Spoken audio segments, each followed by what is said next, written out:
देखिए आज आपको जो है आपको वर्त और अपवर्तक मतलब अपवर्त क्या है और अपवर्तक क्या है। ठीक, अब जैसे आप अंग्रेजी में कहेंगे आप अपवर्त को मल्टीपल्स और अपवर्तक को कहेंगे फैक्टर। क्या कहेंगे? फैक्टर। तो अपवर्त का मतलब होता है जैसे हमने कह दिया चार का अपवर्त, ये लिख दिया ना जी। तो सीधे आपको दिमाग लगाना है 4 का अपवर्तक, 4 का अपवर्त 4 का 5 अपवर्त लिखो 5। तो इसका मतलब 5 बार हमें पहाड़ा पढ़ना है। ये मतलब सरल भाषा में। और भाषा में तो आपको जो 4 का 4, 4 दूनी 8, 4 3 12, 4 4 16, 4 5 20, 1 2 3 4 5 हो गए। 4 के 5 अपवर्त।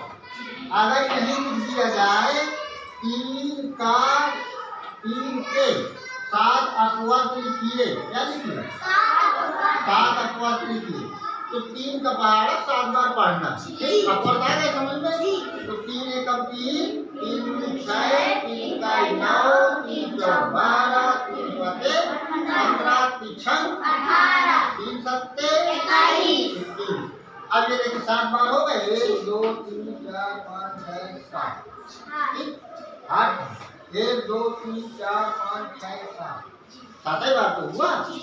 तो यहाँ 7 लिखा ना 3 का, अरे 7 का पहाड़ा पढ़ना है, 7 का पहाड़ा नहीं पढ़ना। ये हो गया आपका अपवर्त। अपवर्त का मतलब सीधे पहाड़ा। क्या हुआ? अपवर्त का मतलब अपवर्त एक परिभाषा ये हो जाएगी कि अपवर्त का किसी भी संख्या में गुणनखंड करने पर, किसमें करने पर, किसी भी संख्या पर गुणा करने पर जो मिलता है, मतलब एक परिभाषा हो गई कि किसी भी संख्या का गुणा करने पर जो मिलता है वो अपवर्त है। लेकिन हमने आपको सरल भाषा में बताया कि आपको सीधे पहाड़ा पढ़ देना जितनी बार लिखा हो। अब जैसे आपको फिर अभी होमवर्क देंगे और अपवर्तक का मतलब है गुणनखंड। खंड माने टुकड़ा। देखिए अपवर्तक का मतलब है अपवर्तक में गुणनखंड है। देखिए भाई समझ लीजिए, अपवर्तक का मतलब गुणनखंड। क्या होता है? गुणन माने गुणा, खंड माने टुकड़ा। खंड माने टुकड़ा। अरे गांव में कहा ना कि एक खाना दे रोटी का जैसा, जैसे को मतलब रोटी घर में कम है, रोटी जैसे घर में कम है और एक रोटी है 4 लड़का है। अब एक दे है, अब तुम रोआ ला दो, तुम्हारा मम्मी कहे अरे एक खाना दे, वही रोआ है ना। तो खंड का मतलब टुकड़ा। खंड का मतलब टुकड़ा।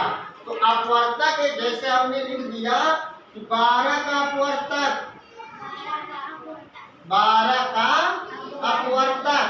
अब 12 का अपवर्तक देखिए, एक का पहाड़, एक से भी हर संख्या चाहे 1 हो, चाहे 2 हो, चाहे 3 हो, चाहे 5 हो, चाहे 10 हो, चाहे 12 हो, चाहे 15, हर संख्या 1 से कट जाती है, 1 से भाग चला जाता है। जैसे हम कहते हैं यहाँ 15 है तो 1 से भाग देंगे, 1 के 1 यहाँ लिखेंगे, 1 में 1 है कुछ नहीं, फिर 5 उतारेंगे, 1 पंचे 5। लेकिन कटा 1 से नहीं कटा। कोई भी संख्या ले लो, कोई भी संख्या ले लो। जैसे हमने कहा 12 का अपवर्तक, तो 12 का अपवर्तक तो पहला गुणनखंड हो जाएगा 1। क्या हो जाएगा? अब देखिए 2 के पहाड़े में बार आता है, नहीं आओ 2 छंग 12। यहाँ 2 लिख देना है, अलग अलग काम लगा देना अलग। अब फिर देखो 3 के पहाड़ पढ़ो, 3 चौक 3 से कट जाता है, फिर 4 के 12, 5 में कटी, 5 में 12 आता है, 5 के पहाड़ में नहीं आता, तो 5 नहीं लिखना। फिर 6 का पहाड़ पढ़ो, 6 6 12 हाँ, 6 में कटता है, 7 में भी नहीं कटेगा, 8 में भी नहीं कटेगा, 9 में नहीं कटेगा, 10 में नहीं कटेगा, कटी सीधे डायरेक्ट 12 में। 12 का भाग 12 से देंगे, 12 में। ये अपवर्तक हो गए। क्या हो गए? अब जैसे हम यहाँ हम एक को बुलाएंगे, अगर समझ में आ गया होगा, हम पहले अपवर्त, पहले आएगी सोनम, यहाँ लिखेंगे हम 6 के 5 अपवर्त लिखिए, आपको वर्त। अब 6 के 5 अपवर्त बना होगा। पहले ये बताएगी, समझ में नहीं आएगा फिर बताएंगे।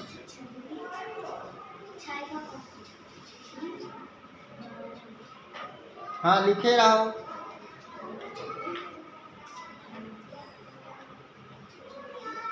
छह के पहाड़ी में डायरेक्ट 12 आता है। क्या आता है?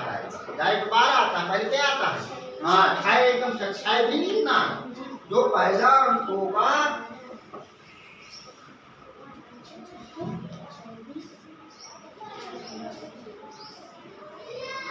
चलिए, बहुत अच्छा, वेरी गुड, अच्छा है। देखो 5, 1 2 3 4 5 हो गए। कामा बहुत बड़े लगाती है। कामा थोड़ा सा यहाँ लगाया जाता है, इसको यहाँ लगाया जाता है। इसका मतलब कि ये अलग अलग है।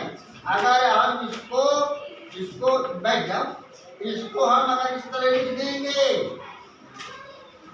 इस तरह, ये भैया क्या हो गया? ये क्या हो गया? देखो 30 कहाँ? पूरा इकाई, दहाई, सैकड़ा, हजार, दर्जन, लाख, 10 लाख, करोड़, 10 करोड़, 61 करोड़ 20 लाख। और अगर इसी में ये लगा दिया तो अलग अलग 6, 12, 18, 24, 30 इस तरह। अगर इस तरह कहीं हमने कामा हटा दिया तो इसका मतलब ये करोड़ों में संख्या हो गई। अपना ये है ना, ये किसी ने कामा लगाया था और इतना बड़ा सीधे लगा दिया हो तो बात हो।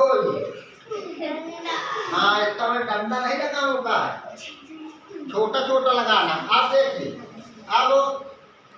अब रोशनी आएगी, अपवर्त बताएगी। अपवर्त माने जितने के पहाड़ में आवे, हम यहाँ अपवर्त लिख रहे हैं 14 का अपवर्त। आपको वर्त नहीं, अपवर्तक अब करना है। 14 का अपवर्तक। अब भैया 14 का अपवर्तक जैसे इसमें क्या है, उसके गुणन खंड करना, अलग अलग खंड में टुकड़ा, कौनी कौनी पहाड़ में आवत है।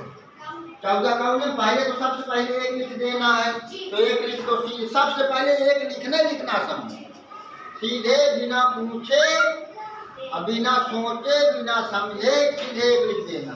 काम लगाया। अब 2 का पहाड़ा पढ़ो। अरे आता है 2 के पहाड़े में 14 की नहीं, तो 2 के पहाड़े में आता है 2 लिख दो। 3 के पहाड़े में आता है 14, नहीं आता तो नहीं मत लिखो। 4 के पहाड़े में आता है 14, नहीं आता मत लिखो। 5 के पहाड़े में भी नहीं आता, 6 के पहाड़े में नहीं, 7 के पहाड़े में आता है। 7 दूनी 14, लिखो 7। जिस पहाड़े में आ जाए, अब ना 8 में आएगा, ना 9 में आएगा, ना 10 में आएगा, ना 11 में आएगा, ना 12 में आएगा, ना 13 में आएगा, 14 में।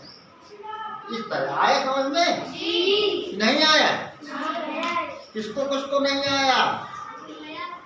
अब हम आपको देते हैं माने वर्क करने के लिए सवाल। हम इसको मिटाएंगे और आपको भी यही करके फिर दिखाना है। अपवर्त और अपवर्तक में अंतर समझ लीजिए। अपवर्त का मतलब सीधी भाषा में जो आपको समझ में आ जाए, सीधी भाषा में आपको क्या करना है कि पहाड़ा पढ़ना है। जितने बार 5 बार पूछता है, 6 बार पूछता है, 8 बार पूछता है, 10 बार पूछता है, वो अपवर्त हो गया। अब अपवर्तक का मतलब कि जिस पहाड़े में वो संख्या आ जाए वही लिखे। एक तो सब में आती है, तो हम पहले अपवर्तक देंगे। 7 के 7 अपवर्त लिखिए। अपवर्त ये हो गया। फिर 9 के 5 ये अपवर्त, ये ठीक हम आइडिया लगा दे रहे हैं। फिर आप लिखिए 11 के 3 अपवर्तक। ये आपका 100 वाला अपवर्तक वाला, ये 3 है का। अब अपवर्तक में सीधे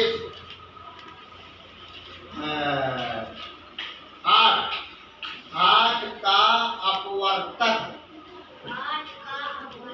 ये 8 का अपवर्तक लिखना है।